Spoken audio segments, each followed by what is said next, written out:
Olukiiko lwa Buganda olw'okuntiko nga luno lubadde lwa mulundi gwa 31 Olutuula olwokusatu luyisizza ebiteeso mulina okuvumirira abo bonna abakozesa emitimbagano okuvuna n'okulumbagana abakulembeze nga bwe kiri ensangi zino.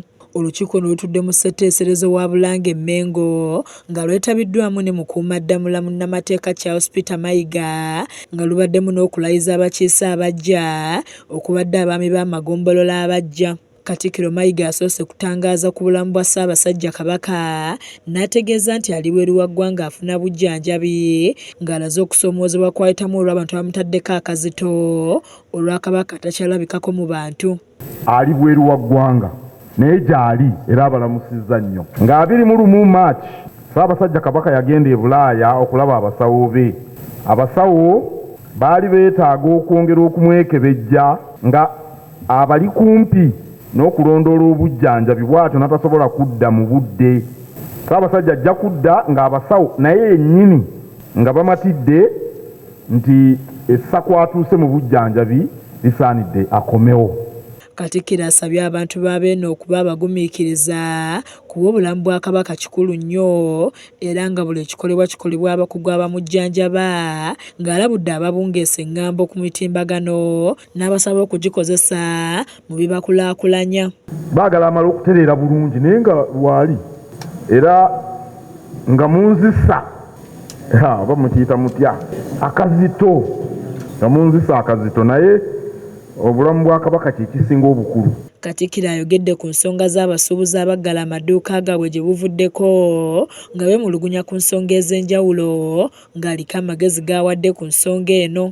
Amaliriza alaga obutali bwenkanya mu nkola y'enguudo mu bitundu bya Wakiso, Kampala ne Mukono nga disitulikiti zino ze zisinga okuvaamu emisolo emingi naye ng'enguudo zaamu zaafuuka ntaana. Disitulikiti ezisinga okuwa omusolo mu Uganda ziri 3: Kampala, Wakiso ne Mukono okusinziira ku bibalo ebya URA byennyini.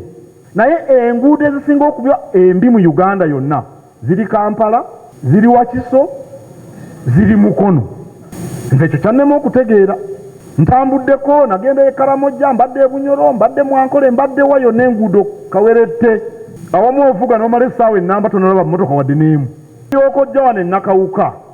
Ebyo bye bireeta emberebezi ne biremesa abantu okuwa omusolo. Abakiise mu lukiiko luno baleese ebiteeso eby'enjawulo omuli n'okulaba Kabaka kuba ebibuuzo bingi ebibabuuzibwa abantu wabula nga tebalina kyakwanukula nga boogedde ne ku butonde obutaaguddwataaguddwa ekiviiriddeko ebibamba ebigoya abantu. Naye tufunenga omukisa ng'abakiise naffe okusisinkanangako Ssaabasajja Kabaka ne tukiika gy'ali ne twogerako naye. Bwe tuba nga tuzzeeyo gye tuli tuba tuyambako Katikkiro okuba nti tugamba abantu nti ye naffe Ssaabasajja Kabaka twakoze eki, twamulabyeko gy'ali ateredde ntende. Abantu bayinza okugenda okulaba ku Kabaka kakati singa ngamba Obuganda nti mugende mu mulabe Profesa olowooza abantu bameka banaagenda? Ennyonyi tiziibulwe n'ebifo?